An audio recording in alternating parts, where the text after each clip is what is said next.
Assalamualaikum warahmatullahi wabarakatuh. Aku Nafianti dengan IMEI 047 di kelas Gizi 5B.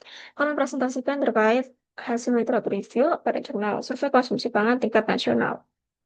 Adapun jurnal yang digunakan adalah jurnal pada tahun 2024 dengan judul Dietary Transition in Indonesia, The Case of Urban, Rural, and Forested Areas. Jurnal ini menggunakan data Susenas atau Survei Sosial Ekonomi Nasional dengan modul konsumsi tahun 2008 dan 2017 sehingga standar yang digunakan adalah standar nasional BPS. Jurnal ini menggunakan pengumpulan data berupa food record 7 hari yang mencakup makanan yang dibeli, prosesnya itu diperoleh dari pemberian kah atau dimasak sendiri. Juga mencatat konsumsi per individu dengan acuan unit kabupaten atau kota untuk mengetahui gambaran makro mengenai pola konsumsi pangan nasional dan memungkinkan perbandingan antar wilayah.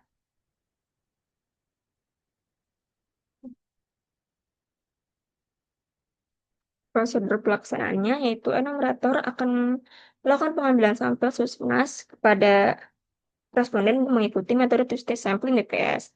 Lalu wawancara berkuesioner, di mana seperti yang telah disebutkan tadi ada konsumsi 7 hari terakhir beserta sumber makanan tersebut diperoleh, baik itu dibeli, diberikan, atau diproduksi sendiri. Lalu enumerator akan melakukan pengelompokan ulang bahan pangan, mengonversi setiap bahan makanan tersebut ke gram, dan perhitungan HDDS, GDR, serta NAFA. Analisis deskriptif tren pada tahun 2008 hingga 2017 pun dilakukan, karena pada penelitian yang dilakukan itu penelitiannya pada tahun 2017. Lalu perbandingan antar wilayah serta regulasi untuk menguji pengaruh wilayah dan pengeluaran non pangan terhadap konsumsi. Hasilnya diperoleh bahwa masyarakat setempat itu mengonsumsi telah terjadi peningkatan signifikan dalam konsumsi makanan olahan, yaitu konsumsinya rata-rata ultra proses, makanan siap santap, minuman manis, daging ayam broiler, telur, tepung terigu, dan snack tinggi kalori, sehingga pasti ada peningkatan total energi, protein, dan lemak. Sebaliknya, konsumsi sayur daun hijau gelap, kacang-kacangan segar, gula, serta ikan asin, dan pangan segar lainnya itu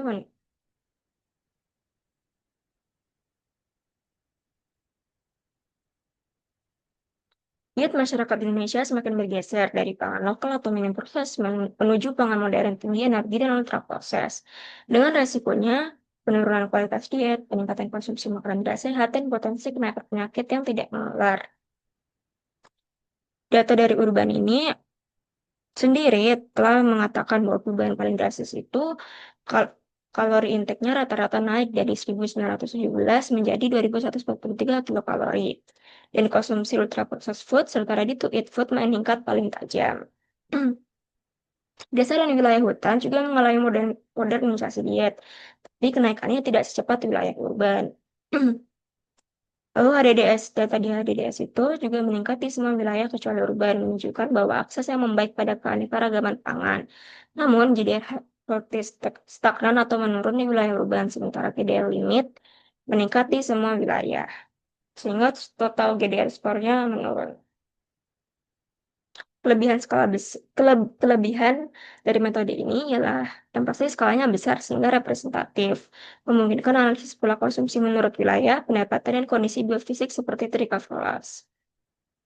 Metode ini juga memungkinkan analisis tren nasional jangka panjang, karena format pengukuran konsumsi rumah tangga Susenas relatif konsisten tiap tahunnya. Berdasarkan konsumsi juga berdasarkan pada physical quality, memberikan dasar kuat untuk mengukur asupan energi dan zat gizi secara lebih objektif dibandingkan dengan survei frekuensi. Integrasi dengan klasifikasi NOVA, GDR, dan ADDS juga membuat metode ini sangat komprehensif dalam menilai transisi diet modern. Namun, di keterbatasan dari metode ini adalah data Susenas itu hanya mencatat konsumsi per rumah tangga, bukan per individu. Jadi, tidak dapat menggambarkan distribusi gizi di dalam rumah atau tiap individu tersebut. Instrumen recall 7 hari memiliki resiko underreporting dan overreporting, terutama untuk makanan dimasak campur atau makan makanan di luar.